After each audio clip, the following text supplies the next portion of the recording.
Hey, what's going on YouTube? Alabama Reloader here. So I've got you guys set up in the tripod on top of the kitchen island, and we are going to tear into this guy with kind of an older case sod buster. So had this knife for a long time. But get a cup of coffee going here. Oh, one thing, we are going to be attacking the 30 TC. We're going to be getting after it on that cartridge probably quite a bit in the upcoming videos.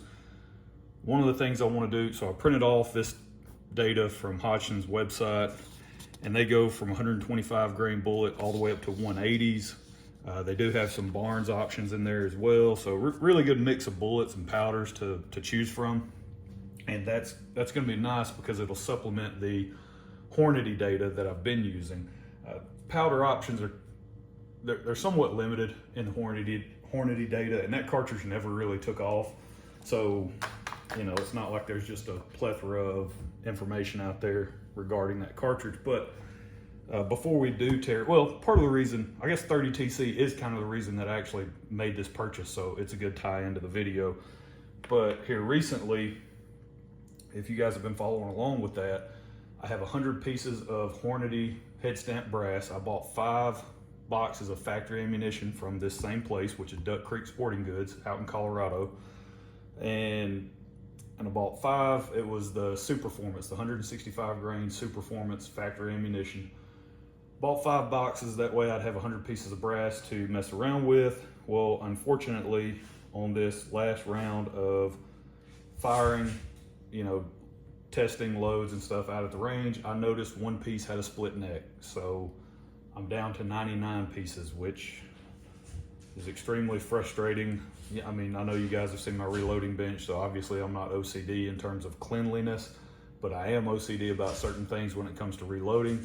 And when I have 2 Lyman bleacher blocks set up that hold 50 pieces of brass each, and there's one piece missing, slightly annoying. So, but what that allowed me to do was go ahead and finish cutting the neck of the case.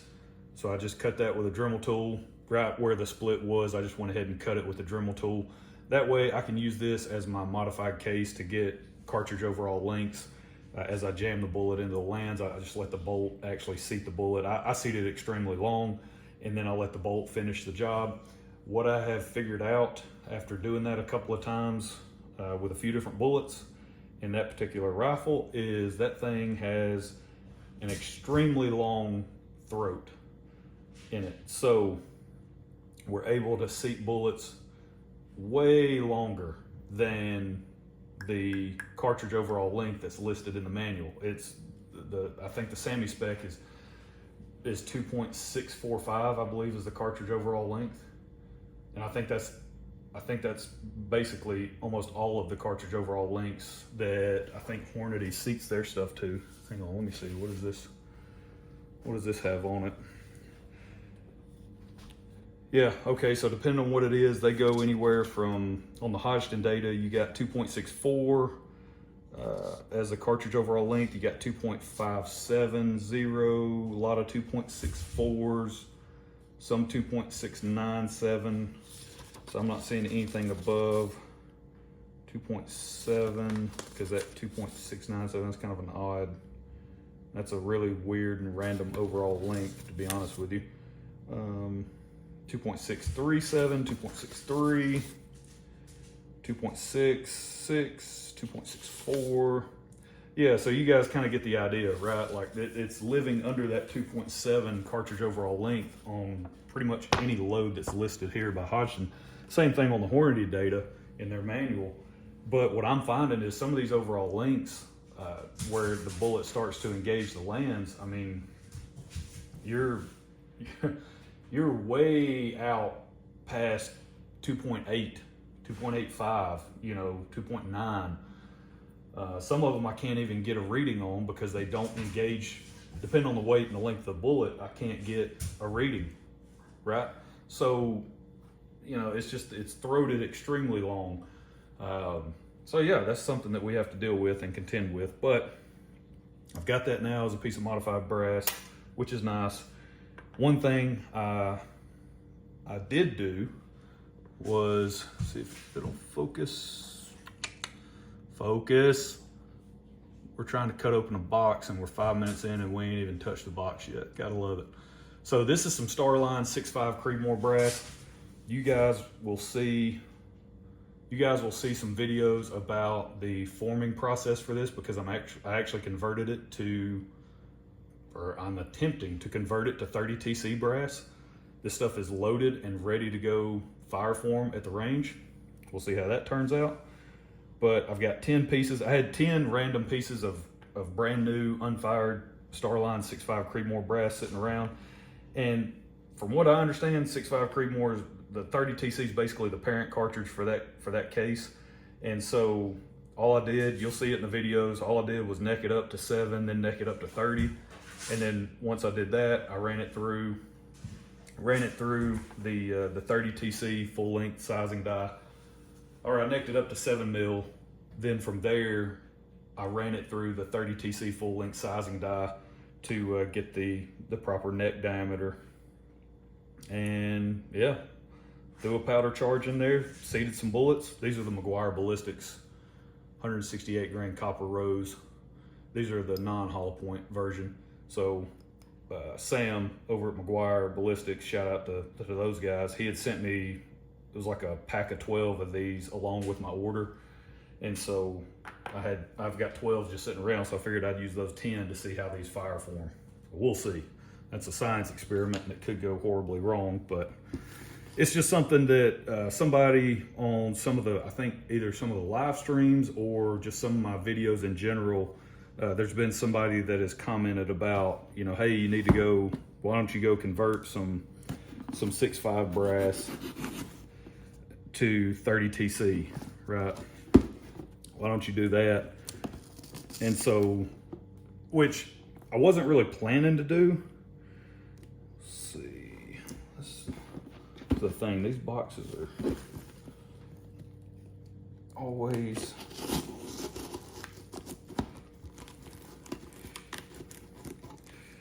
really well taped when you get them from Duck Creek. Denny does a great job out there. Shout out to him.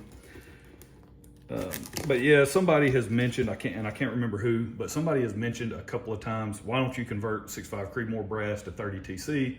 Should be fairly simple and easy, which in theory it should be.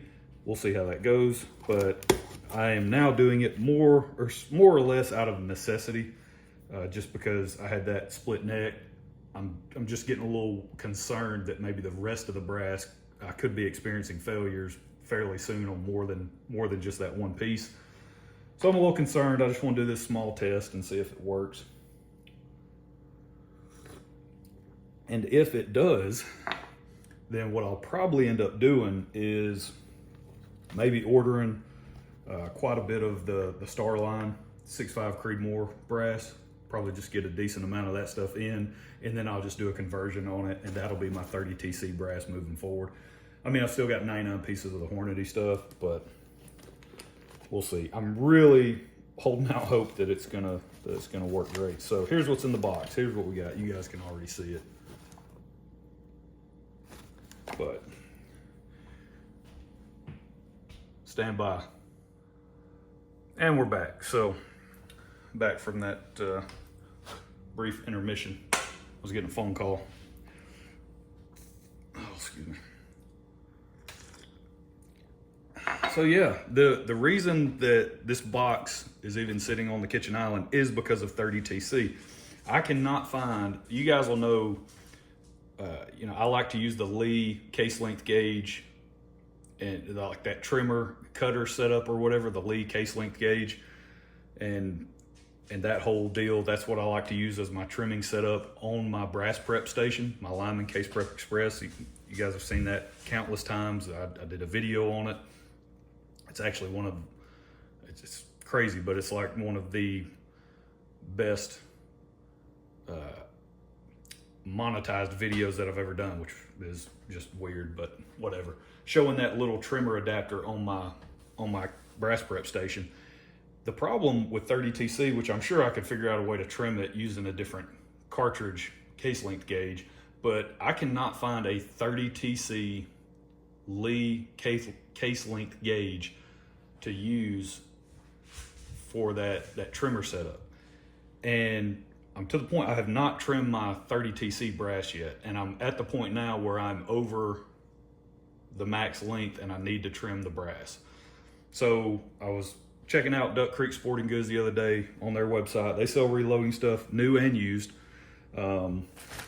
And Denny had this guy sitting on the website, and you guys will recognize it.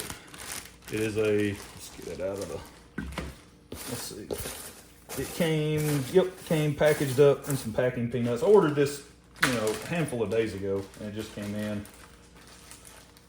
But check it out. So it is a Forster. Let's get this box out of the way. So it is a Forster trimmer, right? Forster products, which they make really good stuff. And it came with pilots. Let's see. We've got a 7mm, so a 284, a 264. That's nice. 243, a 224, a 277, and a 308. So I'm not exactly sure what pilot. I wonder if one of these bags, if one of these are empty. Doesn't seem like it. Okay, all these pilots. Oh, no. Yeah, no, all these pilots are in the bag, so I'm not exactly. Maybe this is a 338. Or no, it could be a 25. Yeah, I bet it's a 25. I bet 25 cal 257. So it came with the different pilots. It's the Forster trimmer, where you have the collet system on this end, so it retains the case, right? Retains the case.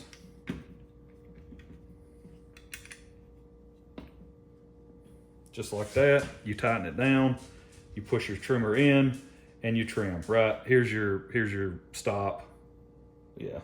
Yep, that's your set stop, so you can control the depth to which you trim, and all that fun stuff. It's got a pilot already in there. It doesn't look like it's in there super great. We'll loosen that up and see if that'll seat any deeper. I don't know. I've never had one of these. I think my brother actually has this exact trimmer, and he's had good luck with it. So I saw it on there, $40. $40 out the door. Couldn't pass it up. I needed a trimmer. Couldn't find a case length gauge for 30 TC, so I feel like that's a pretty good value purchase. $40 on the trimmer. It even, comes with this little wood block on the bottom, which I'm not sure if I'm going to keep that on there or not. I can't really decide if I want to just go ahead and clamp it directly to, or basically screw it directly down to my reloading bench. I'm not sure yet. I've done that with other pieces of reloading equipment in the past, and it just seems like I always end up moving it, doing something different, getting rid of it, getting something, whatever. So don't know if I actually want to do that. I may just leave it just like this. Can't decide. But there you go. That's it. That's what was in the box. This should make life a lot easier when it comes to trimming 30 TC brass and anything else too. If there's, another cartridge that I'm wanting to trim to just a very specific length, then I now have the ability to do that, right? So I'll still be using my brass prep station and that little trimmer adapter setup from that Lee sells that you can buy at Midway for like $8. I'll still be using that. That'll be my primary trim method, but in 30 TC, this is what we're going with. So, all right, that's it, guys. That's where we're going to leave it. I hope y'all have enjoyed it. Don't forget, go check out Duck Creek Sporting Goods over in Colorado. Shout out to Denny.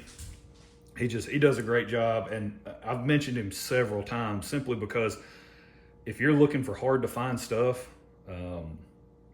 you know, whether it be brass or maybe factory ammunition or something, you've got something maybe a little more obscure in terms of the cartridge you're trying to reload for, or you're trying to find ammunition for, I would highly recommend that you reach out to him and go from there. But yeah, that's it. That's where we're going to leave it. Hope you guys enjoyed it. We'll catch you next time. Y'all have a good one.